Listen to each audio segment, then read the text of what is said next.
আপনাদের মধ্যে অনেকেই আছেন যারা কোষ্ঠকাঠিন্য কিংবা কষার সমস্যায় আছেন, যাদের 2-3 দিন পর পর পায়খানা হয়, পায়খানায় অস্বস্তি হয় এবং অফিসে গিয়ে সারাক্ষণ অস্বস্তিতে ভুগে থাকেন। এই সমস্যা বা কোষ্ঠকাঠিন্য থেকে মুক্তির জন্য হোমিওপ্যাথিতে আমরা আপনাকে আজকে 2টা মাদার টিংচার বলবো।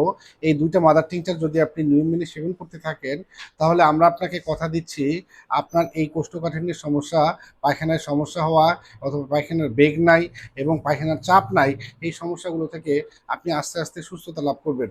প্রথম ওষুধটা হাইড্রাস্টিস ক্যান মাদার টিংচার। এই ওষুধটা সেবনবিধি হচ্ছে 10 ফোঁটা ওষুধ 1 গ্লাস পানিতে মিশিয়ে দিনে 2 থেকে 3 বার সেবন করতে হবে। এবং আরেকটি হোমিওপ্যাথি ওষুধ হচ্ছে কেরিকা পেপিয়া মাদার টিংচার। এই ওষুধটারও সেবনবিধি হচ্ছে 10 ফোঁটা ওষুধ 1 কাপ পানিতে মিশিয়ে ডেইলি 2 থেকে 3 বার সেবন করতে হবে। ভালো থাকুন, সুস্থ থাকুন। দেখা হবে অন্য কোনো ভিডিওতে নতুন কোনো বিষয় নিয়ে। আসসালামু আলাইকুম ওয়া রাহমাতুল্লাহি ওয়া বারাকাতুহু।